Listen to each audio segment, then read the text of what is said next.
Amados, buen día, buena tarde, espero que estén pasando una súper linda tarde-noche.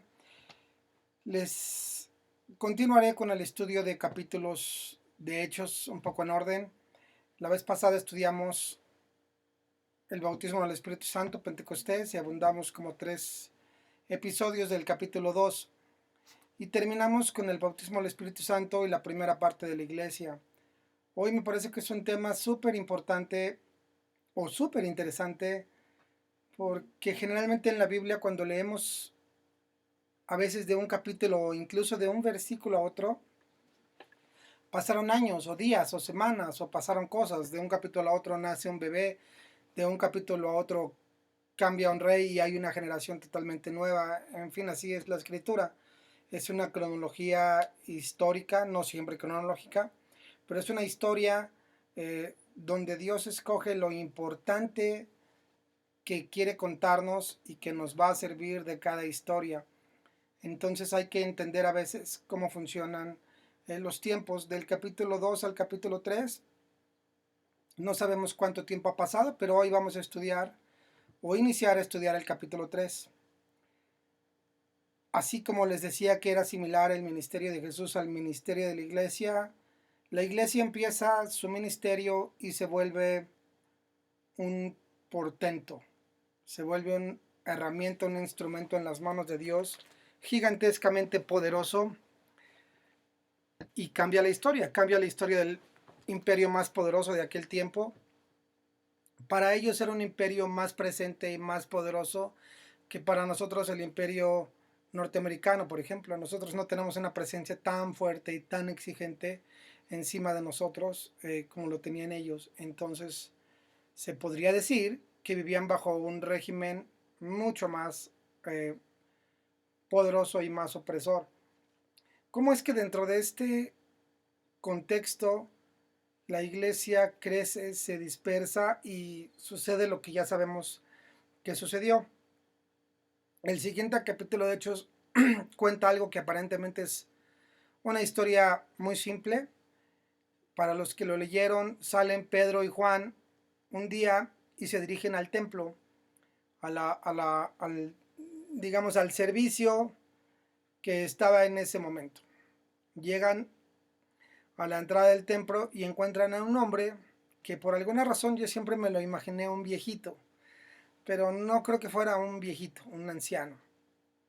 Hay un hombre que algunas otras personas en su, quizá familiares, quizás amigos, quizá alguien que se apiade de él, lo llevan y lo cargan y lo ponen en la entrada del templo, como hasta la fecha sucede en algunos lugares, a pedir limosna. Las limosnas eran algo muy diferente que lo que hoy conocemos como limosna, pero en realidad era pedir dinero adentro del templo porque ahí se congregaba un montón de gente. Es como el que vende chicharrones afuera de las iglesias católicas y como el que igualmente hoy sigue pidiendo dinero. Sin embargo, pasa algo importante que nos da ejemplo de cómo sucedieron las primeras cosas en la iglesia y es de lo que les quiero platicar hoy. Cuando Pedro y Juan llegan al templo, encuentran a este hombre que llevaban cargando y lo ponían ahí todas las ocasiones, digamos que un grupo de amigos, y dice algo interesante, era un hombre cojo de nacimiento, nunca había caminado. El apóstol Pedro, lleno del Espíritu Santo, lo sana, el amigo cojo se levanta, entra lleno de gozo y saltando con ellos al templo.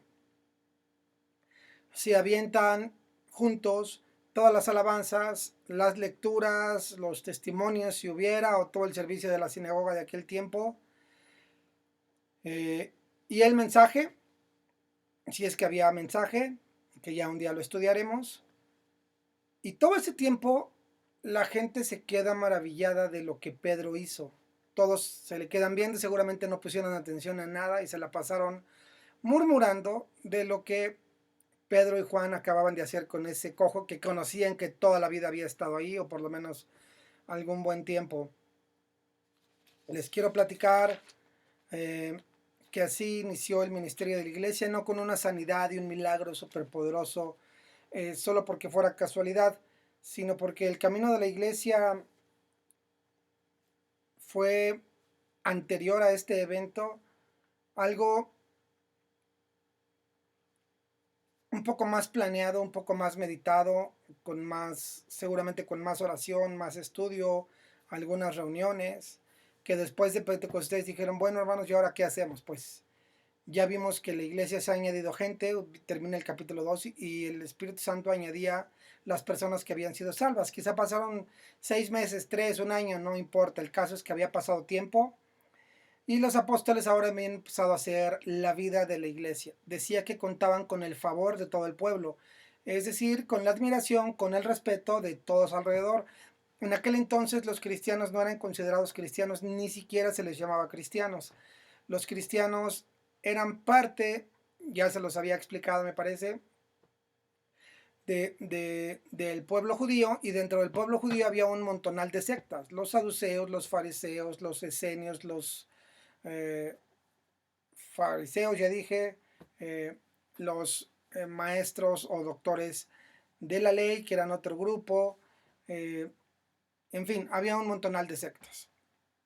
Los mismos discípulos de Jesús correspondían o pertenecieron en algún momento a diferentes grupos sociales. Había uno que había sido celote y le apodaban algo así como el celote. Celote era un grupo de judíos que eran muy celosos de estar conquistados por un imperio y querían la revolución. En fin, eran como los guerrilleros, eran como los amigos del Che Guevara y pedían que la liberación de Judea o de su país fuera hecho con las armas por la fuerza y que Dios los iba a ayudar o algo parecido. Y dentro de algunos de los discípulos había un celote de los discípulos del Señor. Cuando inician el ministerio, eh, no crean que fue como del capítulo 1 al 2 así de rápido. Hubo un montón de meditación, de oración, de reflexión, seguramente por parte de Pedro y los apóstoles, eh, porque el camino de la iglesia lo vemos como estos primeros pasos y lo que vamos leyendo en Hechos, si ustedes siguen leyendo, como muy glorioso y muy fácil y como que ya todo estaba puesto y listo en bandeja para que lo realizaran. Y no fue así, picaron piedra, batallaron, los contadores dirían, arrastraron el lápiz y, en fin, se esforzaron y trabajaron bastante para conformar el grupo que empezaba a ser conocido como los del camino, así se les empezó a llamar o así se llamaban a ellos mismos. Era considerado una de las más sectas dentro del grupo de los judíos. Para los judíos era una cosa rara porque había pasado no mucho tiempo atrás un evento gigantesco, la crucifixión de Jesús, donde se rasgó el velo del templo que tuvieron que arreglar y que fue todo un evento seguramente, donde tembló la tierra, se oscureció el cielo, donde un montón de gente se volvió y después de 3 días, 500 hermanos y luego 40 y luego 3 y luego 12 vieron a Jesús resucitado, caminaron con él, volvieron a platicar con él, a recibir sus enseñanzas, cenaron, durmieron con él y después les enseñó o les ordenó que fueran testigos de su resurrección.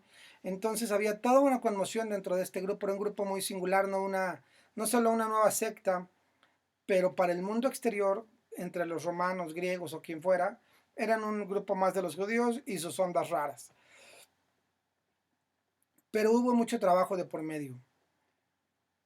El Señor Jesús, cuando anduvo con ellos, les enseñó las escrituras y cuando lees las escrituras te das cuenta que al ir avanzando no es muy lindo y es fácil porque vas leyendo y aprendiendo y nunca acabas de conocer, de recibir bendición, de recibir enseñanza, pero en algún momento el Espíritu Santo te detiene, profundizas, meditas y necesitas investigar un poco más.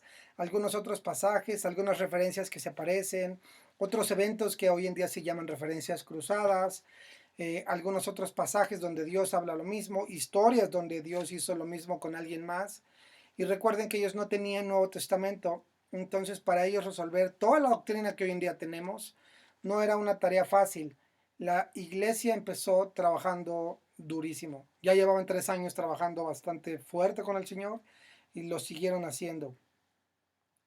Imagínense hoy tener que trabajar 2 turnos. Yo llevo, no sé, un buen rato trabajando bastante tiempo, todos los días. Hoy en día trabajo en una oficina, bueno, hoy en mi casa, pero en una empresa de 8 horas,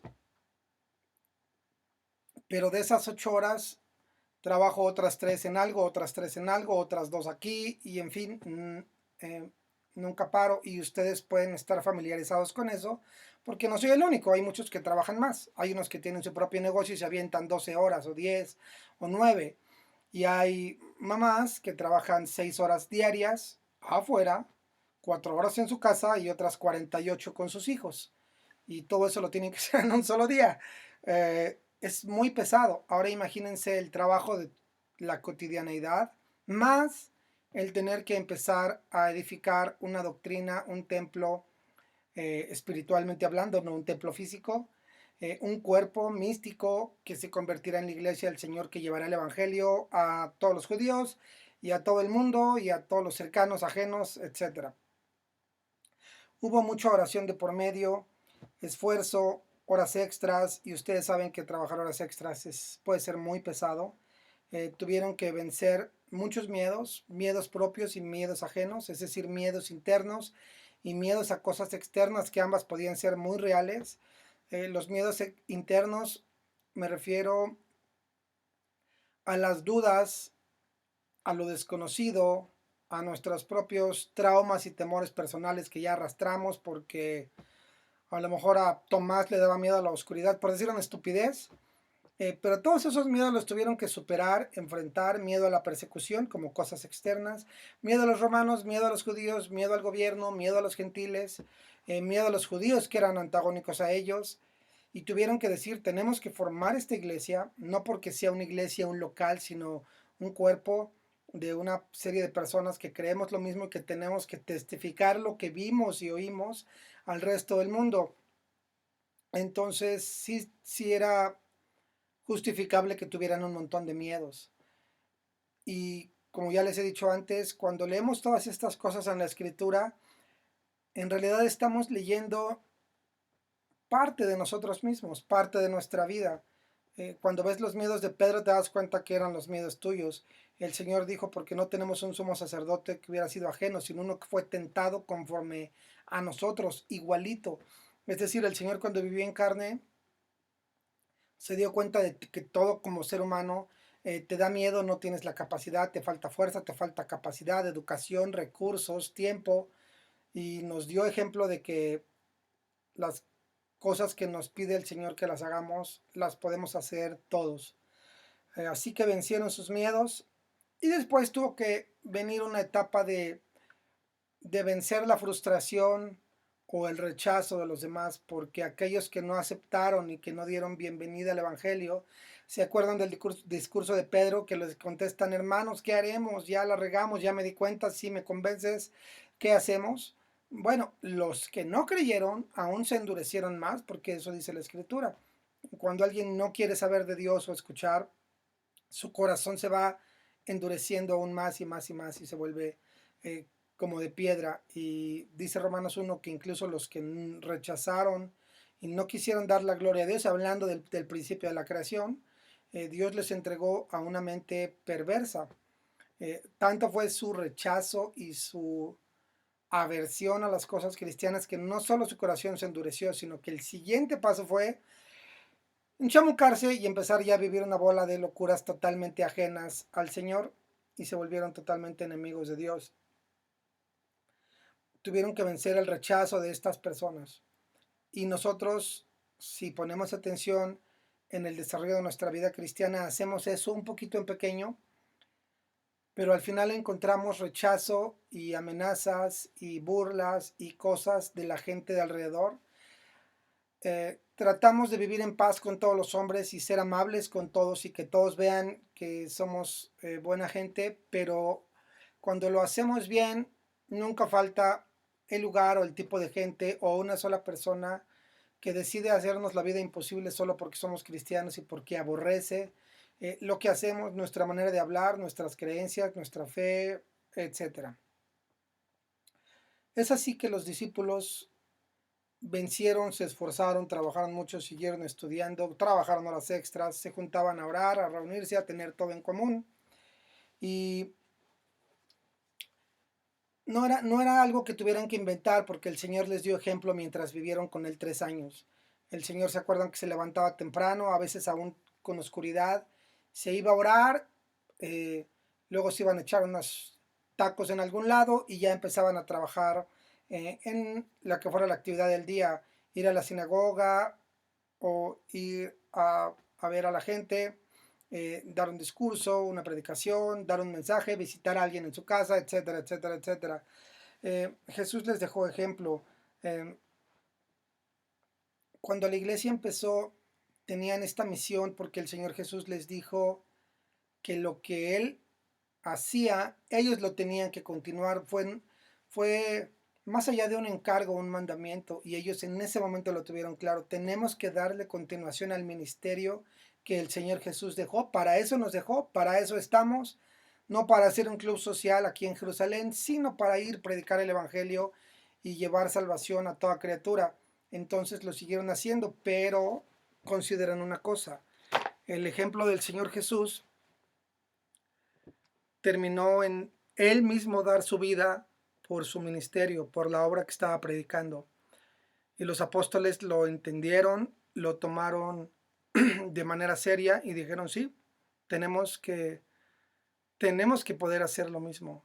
Y lo hicieron. Y no solo ellos, sino los discípulos siguientes y los siguientes y los siguientes. Eh, Así que empezaron una obra que transformó el mundo por medio de ese esfuerzo y de ese trabajo, pero porque tuvieron la visión clarísima de que lo que vino a hacer Jesús, ellos lo tenían que continuar. Eh, si yo les preguntara a ustedes si nosotros somos los herederos de esos discípulos después de 2000 años, ¿tendríamos que continuar ese ministerio del Señor? O ya simplemente podemos tener un club y ser más ligeros, más light, dedicarnos a nuestra educación, a nuestros trabajos, nuestras empresas, a pasarla lo mejor posible, a prosperar, a tener un mejor coche, una mejor casa, a criar a los hijos a que vayan a la universidad y se casen con alguien lo mejor posible. ¿Es esa nuestra misión? Porque ya cambió la iglesia, porque ya pasaron muchos años, o sigue siendo la misma misión que nos encargó Jesús a aquellos que nos convertimos en sus discípulos y en discípulos de sus discípulos anteriores. No significa esto que tengamos, eh, perdónenme por mi voz ronca, no significa que tengamos que hacer como que la revolución o que estamos llamados a irnos a la jungla a predicar el evangelio y a olvidar toda la civilización y dejar atrás toda nuestra vida. Ojalá lo pudiéramos hacer y hay quienes sí son llamados a hacer eso, pero eso depende del llamado que tenga cada quien. Lo que sí somos llamados a hacer es la misma obra. Y si en algún momento somos requeridos a dar y hacer algo más, qué lindo sería poder estar dispuestos, obedecer y hacerlo. Eh, no significa eso que nos tengamos que convertir en los discípulos del Che Guevara y tomarlo todo como con intensidad y presión y súper serio y súper clavados y súper intensos en eso, porque la vida no fue así. Fue un modelo en donde la iglesia tenía el favor de todo el pueblo, comían, compartían el pan, se la pasaban muy a gusto, vivían relajados, con un trabajo intenso, pero en los ratos de descanso podían vivir bastante a gusto, no de descanso, sino en los momentos naturales de reposo del ser humano, en las comidas, en las tardes, en las noches, conviviendo con la esposa, con los hijos, compartiendo en las mañanas los desayunos o en las comidas. Eso era una carne asada, un barbecue de todos los días. Entonces tampoco es que se tiraron a las armas, como lo hicieron algunos judíos muy poco tiempo después, que eran clavados y tenían una visión obsesiva y no podían gozar y no podían tener, al contrario, En los cristianos el Espíritu Santo los llenó de los frutos del Espíritu Santo, no solo de los dones y de los carismas y de las operaciones, sino que los llenó de gozo, paz, mansedumbre, paciencia, bondad, eh, todas estas cosas que vemos en Gálatas, que son fruto del Espíritu. Entonces, una de las cosas que tenían era gozo y esperanza y demás. Entonces, era gente muy alivianada, muy alegre, que podían disfrutar la vida al máximo, porque esta vida no se puede disfrutar al máximo sin Dios, sin Dios en el centro del corazón de tu vida. Puedes dedicarte a lo que tú quieras y nunca vas a disfrutar tanto los colores, las texturas, todos los sentidos, la música, las bebidas, los alimentos, las risas, la compañía, eh, eh, los sonidos, la naturaleza, la amistad, eh, todas esas cosas jamás las puedes disfrutar y vivir tan intensamente como las vives con Dios. Y miren que yo me esforcé mucho tiempo en vivirlas sin Dios y, y después quise vivir las cosas más placenteras del mundo con Dios, pero las que no eran tan convenientes y, y no hay nada, nada como poder disfrutar una vida con el Señor Jesucristo en el centro de, de toda tu vida diaria. Salomón, que fue el hombre más rico y millonario y tuvo 1000 mujeres y 1000 coches y 1000 todo lo que ustedes quieran, que fue por lo menos el más rico de su tiempo, en Eclesiastés, que es un libro que les voy a recomendar o dejar de tarea pronto que lean, si alguno lo quiere hacer ya lo puede ir haciendo, no es un libro largo, son 12 capítulos me parece y los puedes leer en una buena sentada o en un par de tardes o 3. Y una de las cosas que decía es que después de que ve que todo el mundo es vanidad de vanidades y no hay nada nuevo bajo el sol, dice algo así como que lo único que vale la pena en este mundo es sentarte un día en la tarde a disfrutar el fruto de tu trabajo en una mesa con tu familia. Y lo decía Salomón.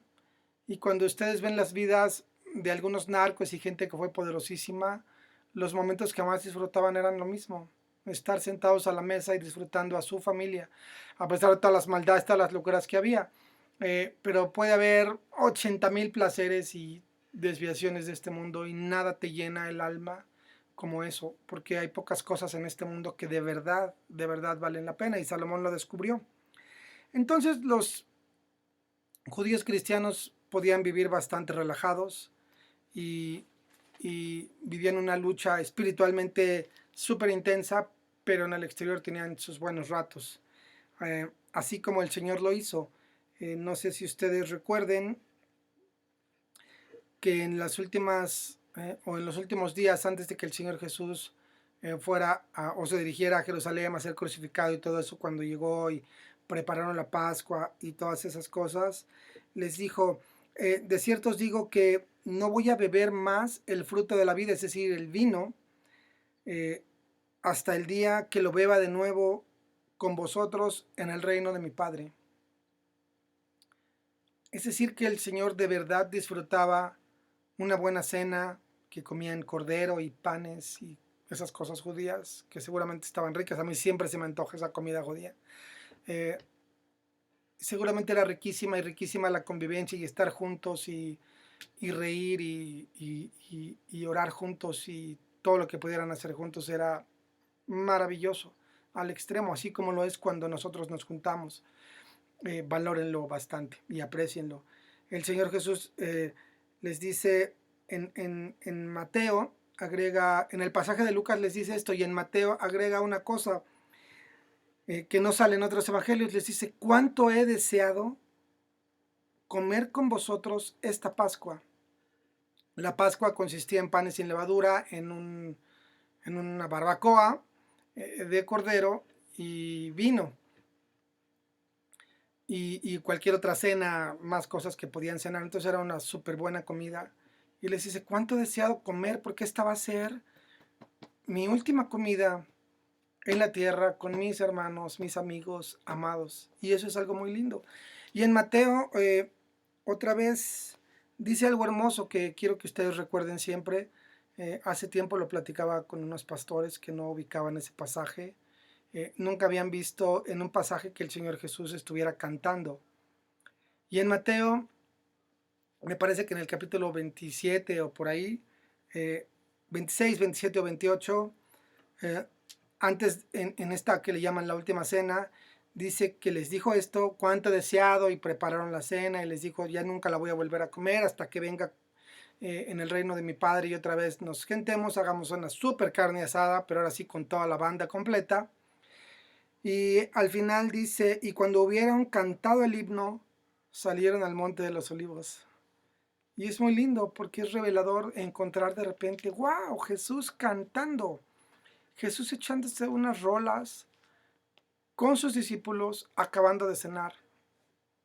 Ya habría tiempo en un rato más para salir y terminar de hacer el trabajo del ministerio, pero en ese momento fue un rato de adoración, de compartir, de música. Ustedes saben lo que la música hace en el espíritu humano, y entonces pudieron cantar el himno de aquel momento.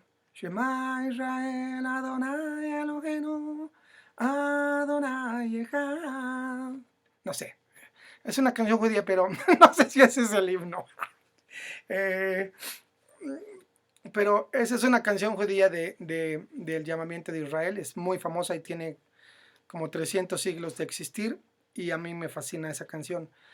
Me encanta la música judía porque mucha de la música judía es muy, muy alegre, y es más alegre que la salsa, y eso te dan más ganas de bailar y brincar, y además lo puedes bailar como quieras, porque los que no bailamos bien salsa y eso estamos frustrados, y la música judía se puede bailar, la música de Dios en general se puede bailar como te dé la gana y como te salga, y lo haces bien. Entonces es algo muy padre. Y también fue muy padre ver a Jesús, o saber que Jesús estaba cantando con sus discípulos y pasando un súper buen rato. Y mira que lo que seguía era irse a morir. Después de eso no es que fueran a predicar o a dar el sermón de no sé dónde, o a visitar la sinagoga, o a un enfermo, o los esperaba la suegra de Pedro para unos tacos. No, lo que siguió de eso fue ir al monte de Getsemaní, al huerto de Getsemaní, y prepararse porque ya lo iban a prender para torturarlo y crucificarlo. Es decir, bueno, ya cenamos, ya cantamos, nos la pasamos muy padre, estamos súper desvelados, ¿qué les parece si vamos al monte a seguir con la chamba? Y se fueron. Los discípulos así se quedaron llenos, les dio el mal del puerco, se quedaron dormidos porque te eran un poco nuevos, pero el Señor Jesús no, el Señor Jesús dio ejemplo, siguió trabajando, y al día siguiente estaba dando su vida por nosotros. Eh, lo que leemos en Hechos es no solo esos primeros pasos que dio la iglesia, eh, tan rápidamente como los leemos, sino que vemos que todo este que les acabo de decir es lo que más o menos sucedió como soporte a lo que enseguida leemos en Hechos 3. Van Pedro y Juan, Pedro se encuentra el cojo, y si quieren ustedes ver el versículo del capítulo 3 de Hechos, el versículo 4, dice, Pedro con Juan, fijando en él los ojos, le dijo, míranos. Y un poco antes explica que era cojo de nacimiento, que pedía dinero, les pidió dinero, que lo ayudaran con algo de lana, y le dice, míranos. Y el versículo que sigue es increíble porque le contesta, entonces él les estuvo atento, es decir, le prestó atención a Pedro, y como le dijeron, míranos, pues se les quedó viendo como, sí.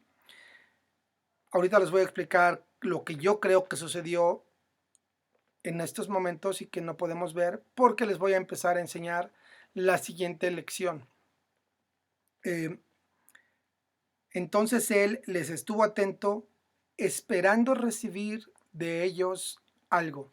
Para los que han leído los evangelios, muchas veces Jesús, cuando hacía milagros y sanidades, decía que se fijaba en ellos para ver si tenían fe para ser sanados. Solo que aquí este pasaje es muy diferente al de los que cuentan los evangelios de Jesús. porque los que cuentan los evangelios, generalmente la gente llegaba a pedirle un milagro o una sanidad al Señor Jesús. Señor, Señor, ten misericordia de mí, que soy ciego. Otro, Señor, ¿qué quieres que les haga? Que pueda caminar, que reciba la vista. La que le tocó el, el vestido, el manto, pensaba que podía ser sanada. Pero en este caso, este señor quizás ni siquiera sabía quién era Pedro y ni siquiera sabía qué iba a recibir de él, pero pensó que podía recibir algo de ellos. Y entonces el siguiente versículo dice, esperando recibir de ellos algo. Mas Pedro dijo, no tengo plata ni oro, pero lo que tengo te doy. En el nombre de Jesucristo de Nazaret, levántate y anda. Y lo tomó por la mano derecha, lo levantó y a ese momento se le afirmaron los tobillos y las rodillas, dice, y le levantó de la mano derecha y al momento se le afirmaron los pies y los tobillos. Y saltando se puso en pie y anduvo y entró con ellos en el templo andando y saltando y alabando a Dios. Oh Dios, qué fuerte. Y todo el pueblo le vio andar y alabar a Dios, y le reconocían que él era el que se sentaba a pedir limosna a la puerta del templo La Hermosa, y se llenaron de asombro y de espanto por lo que había sucedido. Seguramente hubo algunos con fe que se llenaron de gozo y compartieron la bendición de que Dios le había dado a un hombre, pero la mayoría se llenaron de espanto y de asombro porque dijeron, órale, esto sí está gacho. No porque esté feo que lo haya sanado, sino por un montón de cosas que implica eso. Y entonces les decía que todos en el templo empezaron a cuchichear y a murmurar lo que sucedía, de modo que eh, al siguiente, en el versículo 11, dice que Pedro y Juan lo tenían agarrado, pues se ponía bien loco y estaba demasiado eufórico, o no sé, o simplemente por sostenerlo, porque era nuevo en eso de caminar. Y teniendo asidos a Pedro y a Juan, el cojo que había sido sanado, todo el pueblo atónito, concurrió a ellos. Y como que ya había acabado el servicio, estaban por irse, en lugar de irse a los chicharrones eh, y a lo que vendieran afuera, no sé qué sucedía afuera, pero en lugar de salir al templo, se les agolpó, se les reunió toda la gente como para preguntarle, oye, a ver qué rayos está pasando. Y entonces Pedro ni siquiera se espera a que, a que le sigan preguntando o que la gente empiece a hacer deducciones y cosas. Pedro, lleno del Espíritu Santo, empieza a hablar y les da un siguiente discurso. Ya había dado uno muy importante en Pentecostés, y ahora da otro discurso hermoso, apasionante, lleno de poder y de verdad. Les recomiendo que lo lean con calma, son como 15 versículos, que no se los quiero leer ahora, pero en uno de los versículos, en pocas palabras, los empieza a, a hacer ver que Jesús era la verdad, les comparte el Evangelio de la salvación, les insiste fuerte y categóricamente qué es el Evangelio. En el versículo 19 dice, así que arrepentíos y convertíos para que sean borrados vuestros pecados, para que vengan de la presencia del Señor tiempos de refrigerio, y Él envíe a Jesucristo que os fue antes anunciado. En pocas palabras, arrepiéntete, cambia eh, para que tus pecados sean borrados y puedas vivir esto que estás viendo en tu propia vida. Y entonces otra vez se convierte mucha gente y la iglesia sigue creciendo y empiezan a enseñarles el camino del Señor a toda esta bola o este mundo gigante de gente que se iba agregando a la iglesia. Y así empezó a suceder poco a poco. Lo demás ya lo vamos viendo. Lo que yo les quiero decir como la siguiente lección es la, la sanidad. Si ustedes están de acuerdo conmigo, los discípulos están llenos de amor por el ejemplo del Señor Jesús, les da compasión, la compasión viene del amor, ven a este hombre, se llenan de compasión y en un acto de amor, cuando les digo que se le quedaron viendo, no es porque prepararan, o vaya, sucedió mucho más lento de lo que tú lo lees. El versículo 4 y 5 o 3 al 5 lo leemos en 10 segundos. Quizá tomó más tiempo. El caso es que cuando Pedro iba caminando lleno del Espíritu Santo, lo vio y se dio cuenta que ese hombre tenía fe para ser sanado. Seguramente escuchó, creo yo, la voz del Espíritu Santo, o el impulso del Espíritu Santo de orar por él. Y entonces le dijo, míranos. Y cuando el otro lo vio, el Espíritu Santo le reveló que sí, que podía ser sanado, que tenía fe. Y la Biblia lo confirma porque dice, esperando recibir algo de ellos. Entonces, hay gente que tiene autoridad y seguramente el cojo vio algún tipo de autoridad, alguna compasión, alguna cara de amor, alguna buena onda y esperaba recibir algo de ellos y del Señor. Y fue así que fue sanado. Les quiero platicar ahora en estos tiempos, no en estos tiempos de enfermedad, de del virus y eso que me tiene saturado. Está bien, pero hay cosas que han pasado en días recientes con gente a nuestro alrededor, gente que conocemos, que en algún tiempo estimamos y quisimos, y cada vez que yo sé de alguien que enferma de algo crónico, eh, me llena de compasión y a veces la verdad es que sí se me parte el alma. Y son tiempos en que te enteras que hay gente que enferma, que no debería estar. ¿Se acuerdan que Julio Melgar se murió hace poco de cáncer? Y ese tipo de noticias para mí son muy fuertes. Generalmente eh, les estoy hablando de cómo funciona el don de la sanidad, que todos los dones empezaron a operar en este inicio del ministerio. Y Dios utilizó el don de sanidad para convertir a un montón de gente aquí y proseguir con el ministerio. En algunos otros casos no usó sanidad, usó otras revelaciones, otros dones, palabras de ciencia, otro tipo de milagros.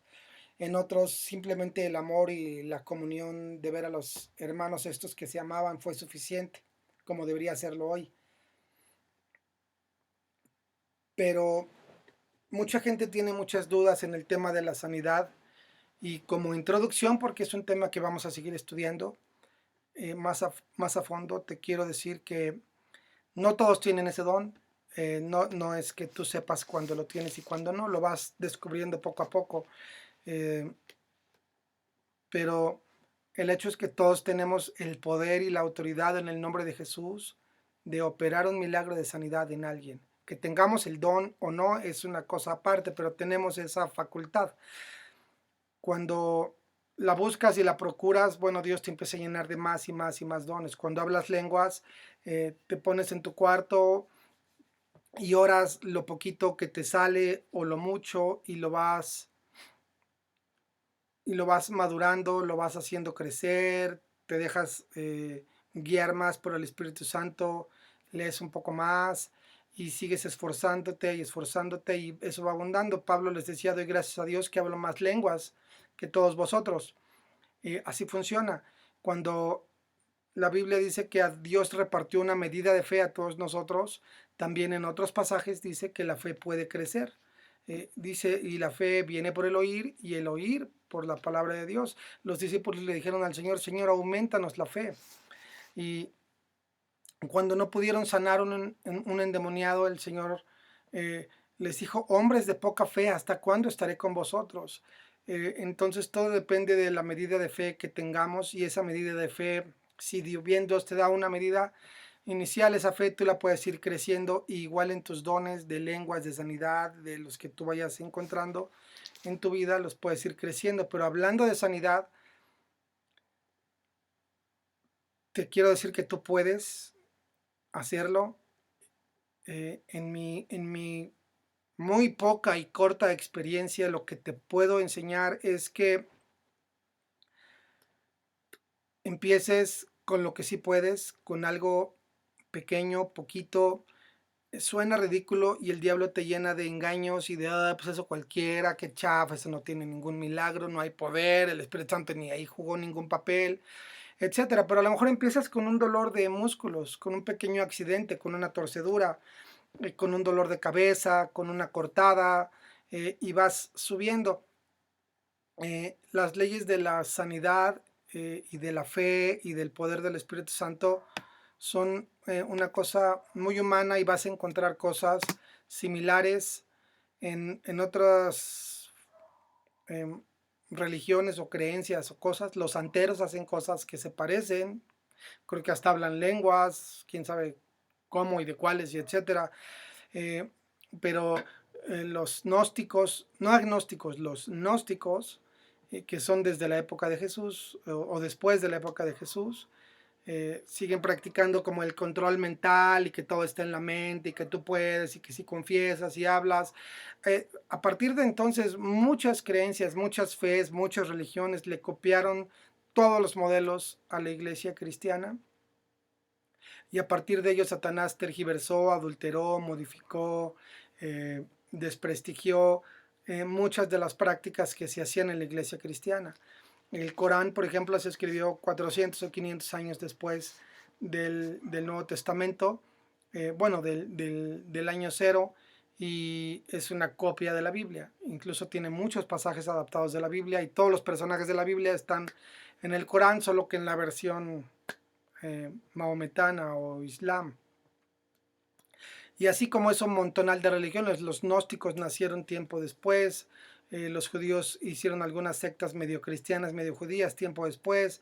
Después sucedió el catolicismo, que también fue una tergiversación, una modificación ya llevada demasiado a lo lejos y con un sincretismo muy en las religiones muy paganas, con mucha brujería y cosas de esas. Como quiera, la iglesia católica siguió evolucionando y transformándose y convirtiéndose en cosas a veces peores, a veces mejores. Pero así hubo un montón de religiones y hasta el día de hoy tenemos un montón de copias de cosas que se parecen, no se asusten, eh, pero es cuestión de crecer tu fe, de estar pegado en la palabra y de ir practicando poco a poco. Hay un pastor coreano que yo antes admiraba mucho, ahora ya está viejito. Es el pastor que hizo la iglesia más grande del mundo en su tiempo y creo que lo sigue siendo. Corea del Sur se convirtió prácticamente en un país cristiano a partir de esas épocas. Se llama Paul Yonggi Cho. Este señor Yonggi Cho, en el principio de su ministerio, por lo menos en el principio, tenía el don de sanidad y hacía muchos milagros. Y él decía algunas cosas en un libro que leí de él hace 2000 años. Bueno, hace como 20 años o 30 o ya ni sé. Que él no hacía milagros porque él quisiera, sino porque cuando él estaba en alguna situación con alguien, el Espíritu Santo lo movía, le revelaba que hiciera una sanidad o que orara por alguien y que nunca hizo algo que el Espíritu Santo no le dijera. Es decir, no es como un poder que está a tu disposición, como si fuera un rayo láser o poder Jedi o cosas así que lo utilizas cuando te da la gana. El Espíritu Santo, tú eres el instrumento, no es que te posesione y te lleve, es que tú estás atento y pendiente y el Señor te dice a veces ora por alguien, a veces no, porque Dios sabe quién se va a morir, quién tiene que morir, quién tiene que vivir, quién se puede salvar de una enfermedad y quién no. Dios quiere que todos los hombres sean salvos y vengan al conocimiento de la verdad, eso dice la Escritura. Dios quiere que todos los hombres sean sanos y que no haya enfermedades, pero vivimos en un mundo que se alejó de Dios, que se llenó de corrupción y enfermedad y que ahora paga las consecuencias de haber dejado a Dios a un lado y hacer el mundo como ellos quisieran. Entonces, las enfermedades son parte del paquete que escogieron. No es que después culpen a Dios, Dios, ¿por qué te lo llevaste? Era un niño inocente. Yo no me llevé a nada. Ustedes viven en un mundo que está podrido y lleno de maldades y ahora quieren que intervenga en el mundo que ustedes construyeron. No sería justo, no funciona así. Y aún así Dios en su misericordia muchas veces opera y lo hace por amor de nosotros, por amor de un intercesor, por amor de su Hijo, por amor de su nombre, pero no es que Dios esté obligado a hacerlo. Muchos cristianos igualmente padecemos enfermedades, asaltos, robos, tristezas, lluvia, nieve, calor, lo que nos caiga. No estamos exentos. Entonces, cuando encontramos una enfermedad, es, es bueno saber que las enfermedades no son de Dios. Dios no manda las enfermedades. Eh, y no quiero entrar en el rollo del coronavirus. Dios no lo mandó, no es un juicio de Dios. Para que les quede claro y lo sepan de una vez, se los digo de parte de Dios. No es que Dios mandó el coronavirus para juzgar a nadie. Dios hará las cosas en su tiempo como Él dice que las va a hacer, no como a nosotros se nos ocurre porque somos unos amarillistas. Pero ese no era el tema. El tema es que no, Dios no quiere que alguien se enferme. Entonces tú, lleno del Espíritu Santo, en meditación, en reflexión, en razonar, como lo hizo Pedro muy rápidamente, ves y dices, bueno, voy a orar por esta persona. A veces es bueno ir practicando y ejerciendo tu fe en ese tipo de cosas porque no siempre hay un hospital, una sala de emergencias, no siempre hay seguro de gastos médicos mayores, etcétera. Yo viví muchos años confiado en un seguro de gastos médicos mayores que teníamos hace 2000 siglos, y muchas cosas que me pasaron importantes y carísimas y costosas las resolví, gracias a Dios, por el seguro de gastos médicos. Cuando en mi último trabajo me quedé sin seguro de gastos médicos, dije, Dios, ya no tengo seguro, bueno, ni IMSS. Eh, entonces ahora quiero que tú seas mi seguro y yo voy a seguir confiando en ti y no en la fuerza de mi trabajo, ni de mis manos, ni en mi riqueza, sino en ti, que tú eres el que me ha dado todo. Y eso fue por ahí de 2006 o 2007. Les puedo decir que pasaron como 7 años, 6 años, no lo sé, sin que me dieran ni siquiera un dolor de cabeza. No me enfermé de nada. Bueno, ni de alergias, que en aquel entonces todavía tenía algunas alergias. Viví perfectamente sano y fuerte y tragaba, bueno, pero Dios fue fiel conmigo y escuchó mi oración y me dijo, ok, yo te voy a cuidar. Cuando me dijo ya que hiciera cosas diferentes, como que empezara a cuidar mi alimentación, que no fuera tan descuidado, que no le echara tanto eh, tequila a los licuados, eh, me tardé en hacerlo y empecé a tener algunas fallas de salud, pero no porque Dios fuera infiel, sino porque yo me alejé de su propia promesa. Eh, y hoy en día vivo bastante sano, llevo muchos años muy sano. Sí me he enfermado cada vez, a lo mejor una vez al año, pero vivo muy sano y he tenido casos casi de emergencia en los que mi fe me ha alcanzado para no ir al doctor y curarme, no porque yo tenga poderes, sino porque vivo en la fe del Señor y además vivo solo y no tengo los grandes recursos, entonces no me puedo dar el lujo eh, de romperme un hueso o algo y irme en la moto manejando con una pierna rota o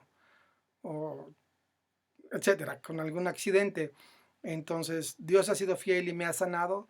Si tú me dices, oye, ¿por qué no vamos a orar por mi primo que está en silla de ruedas y se le partió la columna en 100 pedazos? Eh, sí lo haría, pero no es que yo sepa si el Señor lo va a sanar o no, y nunca he tenido la fe para hacer una cosa de esas. Algún día les contaré muchas anécdotas hermosas y que son de gloria a Dios, pero Dios es el que sabe cuándo lo hace, Dios es el que decide hacerlo y no nosotros, y más en estos tiempos donde ya no hay tantos milagros, tantos dones, tanta fe, las condiciones no son las mismas que en la época del primer siglo. Lo que sí te puedo decir es que practiques la sanidad, orar por tus seres queridos, orar por tus hijos, y orar por ti mismo cuando algo te pase y poco a poco ir creciendo y fortaleciendo. Los israelitas cruzaron el Mar Rojo, que fue un milagro gigante, pero se les olvidó muy rápido y el Señor les decía, no, no se acuerdan cuando les abría el mar y cruzaron, ¿por qué se les va la fe tan rápido? Así somos, es la historia de nuestra vida. Entonces tienes que estar en constante refrescarte la palabra y el poder de Dios y recordar los milagros que Dios ha hecho en tu vida. Hay gente que toma medicamentos. Yo quiero tener fe y dejarlos de un jalón. Qué padre que algunos han podido. Yo quiero dejar el cigarro y lo dejan de un jalón. Qué padre que algunos han podido. Pero hay otros que su fe les alcanza para dejarlo en lugar de una caja, media caja al día. o para dejar una droga y drogarse ya no diario, sino cada tercer día, o para no curarse un cuchillo enterrado o un pie roto, sino solo una pequeña cortada o un dolor de cabeza. Pero a partir de esas cosas es que tu fe va creciendo, te vas fortaleciendo, vas viendo que Dios te responde, que sí, el poder del Espíritu Santo vive en ti y vas aumentando, aumentando, aumentando.